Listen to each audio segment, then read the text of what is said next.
My talk is going to differ from the talks that you've heard yesterday, in the sense I'm not going to analyze the notion of extraterritoriality in sanctions law in reference to broad principles of international legal doctrine or specific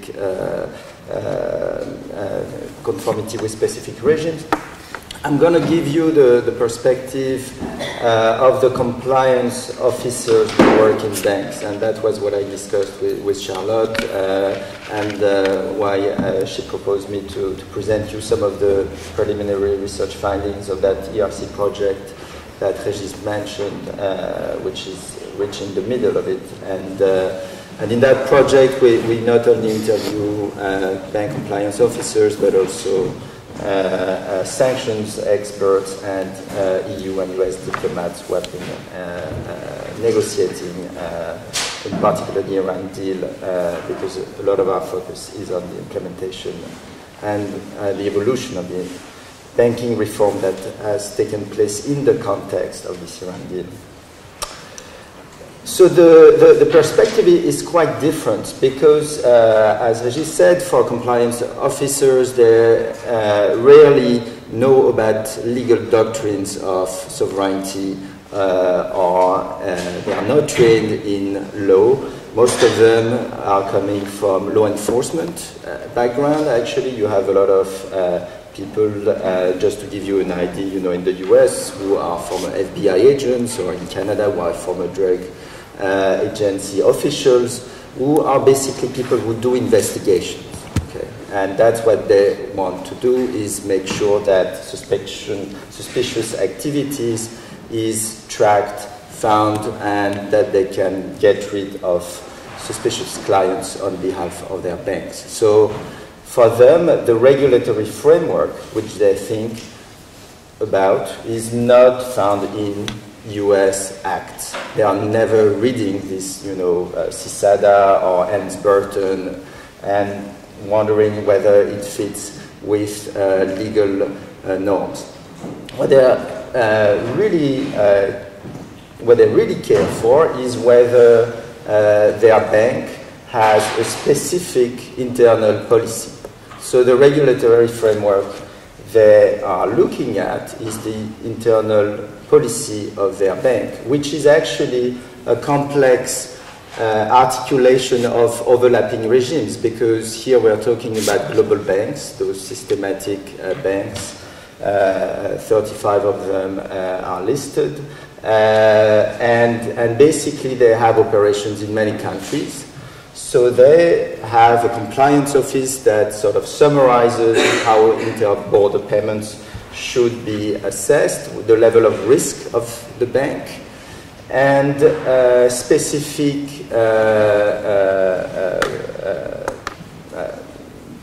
rules that they have negotiated in different countries. And here to explain a lot of what has been going on since 2008 and 2010 in the context of the Iran negotiation is the fact that a lot of these banks, 19 of these 35 systemic banks, have been under investigation in the US for a variety of reasons. It's not just about sanctions busting, it's about fraud, it's about money laundering activities, it's about failure to report or hide suspicious activities from the New York regulators, lack of cooperation when an investigation was started. And a lot of these banks have signed DPAs, deferred prosecution agreements. So for them, the regulatory framework is not US law in general. It's the deal that they signed with the Department of Justice and different regulators like the New York Financial District and others. And in the media, we all remember these deals that were signed from 2010 to 2012, mostly when the US was really trying to hit hard at the European banking sector so that they stop operating payments to Iran after OFAC had issued that statement that U-turn transactions were no longer permissible.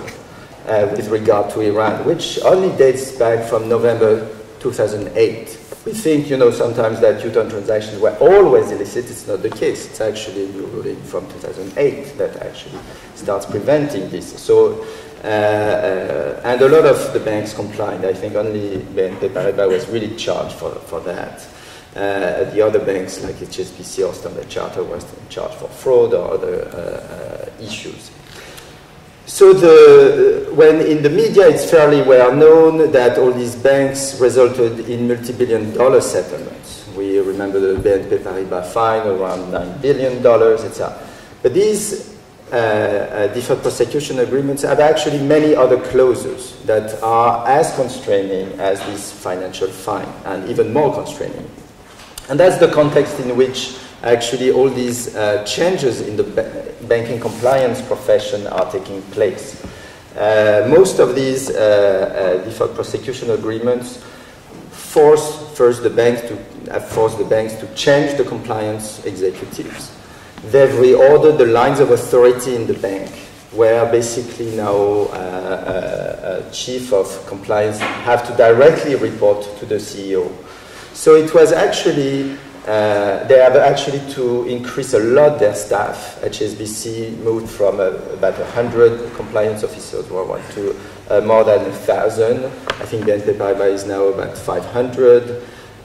So actually, for the compliance sector, these deferred prosecution agreements were a real boom to the industry and could be described quickly as the revenge of the back office. When you think about the compliance sector, you have to think about the TV series The Office rather than The Wolf of Wall Street. These are guys who have really always been in this nondescript, with no, offices with no windows, that all the traders treated like, just process the paperwork, and now they have actually a direct line to the CEO of the bank. They have actually increased their staff. They can hire PhDs from the Ivy League who can understand sanctions law, who can talk to the IMF, who can talk to FATF, who go to these fancy conferences. It really is a change in the profession. It's actually also in terms of gender. No, it's not at all this culture of testosterone and masculine deal-making Wolf of Wall Street type of guy. So it's a very different culture. So that's one of the contexts. The second context is that for global banks, getting into a deferred prosecution agreement is not a one-time shot. It's something that will, in a sense, engage them into a discussion, a bilateral discussion with the DOJ, with the Department of Justice, and with different regulators. A lot of these banks had to have monitoring teams in the office of the compliance, at the compliance floor. And when you interview compliance officers, you tell them, do you talk to this? No, they don't talk to this DOJ. They're really afraid of these officials. It's not like they develop friendly relationships with them. It's more like you've been punished because you did something bad at school, and you have like the guy who's watching you for 1 hour while you stay and work on your homework. You don't discuss with those people. So these are very cold relationships. But it's a very intrusive relationship. A lot of these banks, so they have to renegotiate year after year based on progress, with a lot of benchmarks placed by the DOJ on whether the bank will be able at some point to leave the deferred prosecution agreement, okay, or whether actually the intrusion will escalate. So in order to, in a sense, assuage the fears of the DOJ and other financial regulators, a lot of the global banks have actually hired US former OFAC and former sanctions specialists. Because if you're CEO, what is the best way to make sure that OFAC and DOJ is going to be, keen to renegotiate a less intrusive agreement with you than hiring a former DOJ? Okay. So you imagine that when Stuart Levy, for instance, the former head of OFAC, was hired as global compliance officer of HSBC, was not going to actually implement an internal global compliance policy that says, hey, have a risk management policy vis-à-vis Iran. No, the policy is like you eliminate risk. You're not going to have any transactions going to Iran. And a lot of these banks have actually worked under the presumption that they are not going to touch a lot of transactions that are going to this high-risk jurisdiction. Okay?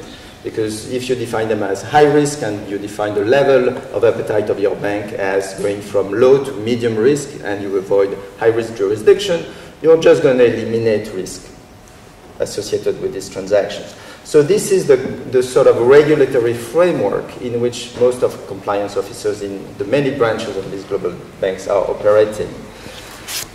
A little, also the thing is that for, as we saw yesterday, for US citizens, they have to comply with US law wherever they are located. Okay, that's the US doctrine. So if you have a US officer in a compliance office of a global bank, you cannot talk in front of him or her of transactions with Cuba. It's impossible. Okay, so even you can have compliance employees who process transactions outside of the territory for global banks, let's say for instance in Canada, but they cannot talk to their boss about transactions that are related to Cuba if the bank is processing transactions with Cuba. So it starts to create very interesting discussions in the compliance floor, or who's a US citizen, can you talk in front of him about this payment or these clients or this branch that has ties to Cuba or these other, and all these basically sanctions regimes are very specific. Okay. A fourth important aspect of these deferred prosecution agreements that indeed is little mentioned, as Régis said, is actually the fact that banks have had to apply to buy new softwares. Okay. And this is like the issue I would like to talk about briefly. How many minutes do I have left? 7. Great. I'm the compliance officer of the session. Are you a US citizen? So the softwares, actually, it's an interesting issue, and it's actually an issue that has been widely discussed, for instance, in Iran, as the FATF law has been discussed, for instance. Well, because FATF also put in its regulation that some form of automatized and digital software should actually be used by banks generally in order to record and process transactions. And of course, we know that certain banking sectors in Iran are mostly based on paper. Okay, transactions are based on paper, and that they are not going to go to buy their software from an Israeli or US company. Okay. But this is what has taken place in the global banking sector. We saw like some firms like Credit Suisse develop partnership, for instance, with the US company Palantir. Oracle is pretty big on the software, financial data management sector. Swift also provides services to manage payments. And in the DPAs, like for instance, you have a level of, you have very detailed prescriptions of the type of information that these softwares should include. For instance, in BNP Paribas, there's like information of the customers should be checked by the software. Okay, so it's not just the customer, it's the customer's customers. And this is all information that BNP Paribas was, famous for not including when they actually deleted information about the clients and the customers' payments in their SWIFT order. So it's all this sort of automation that past practices of deception by banks are trying to solve and prevent from happening again. So now, what is the perspective of these compliance officers? Do they think that these softwares actually work better? Or do they think that it's actually, just something they have to do because it's one of the regulatory requirements? So here, there's actually a lot of different attitudes toward it. But if we can summarize them, we can say that basically a lot of compliance officers find that this software can, a lot of them using AI can help them if they can gather information rather than Googling some people to find out if they are on the sanctions list or not, which is what compliance officers used to do. If this software compress a lot of information, but they always think that, you know, human labor is still very important. And these softwares, for instance, do not process all the information that you find, for instance, in leaks, like the Panama Papers, which compliance officers are supposed to check to find if some of the companies are actually owned by a Russian oligarch and whether they should check whether it fits the sanctions list. And these softwares, usually they compile US list, EU list, Israeli list, UN Security Council list, and they just screen all these names. And when the banks have a hit, usually, whether it's in the territory, they just get rid of the person and block the transaction. Okay. Another problem is the problem of false positives. And here the problem of the DPAs, the Deferred Prosecution Agreements, is that the softwares need to be parametered. You know, the parameters are going to be dependent on the level of the risk appetite of the bank, and they are actually going to delete more or less the amount of false positives. So if you have someone who's called, I don't know, Donald Trump.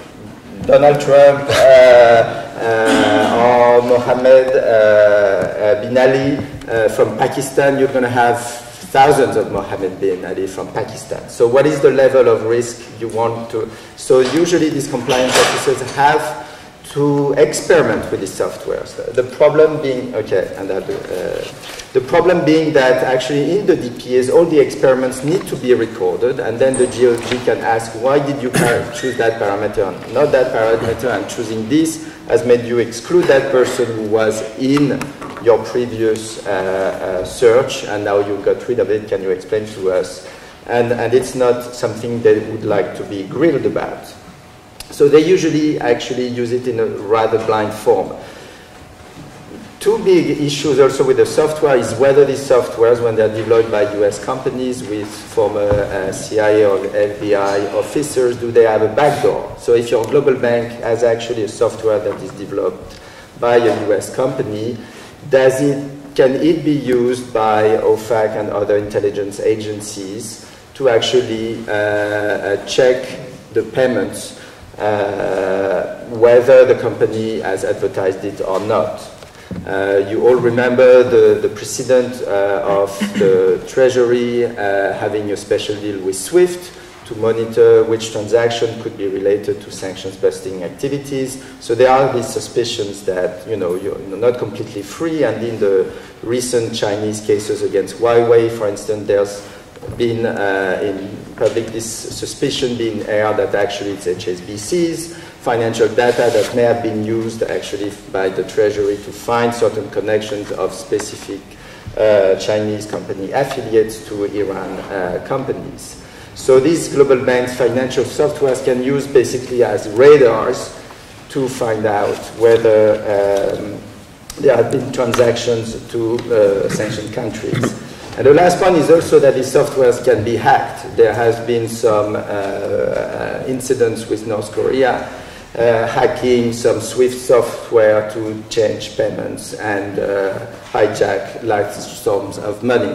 So you have all these risks that are associated with this software. So if we are going to conclude and whether, you know, ask ourselves, is this a better system to manage risk, considering the fact that, you know, most of these compliance officers are told to eliminate risk rather than manage risk, and to the extent that these softwares are actually really in a stage of formation, we can wonder whether this can have very productive effects or what the counterproductive effects are, and whether this is going to push most of the suspicious transaction more in the underground as they get outside of the formal channels of the global banks that have traditionally operated as corresponding banks to the Middle East, to Africa, and which are massively de-risking by taking away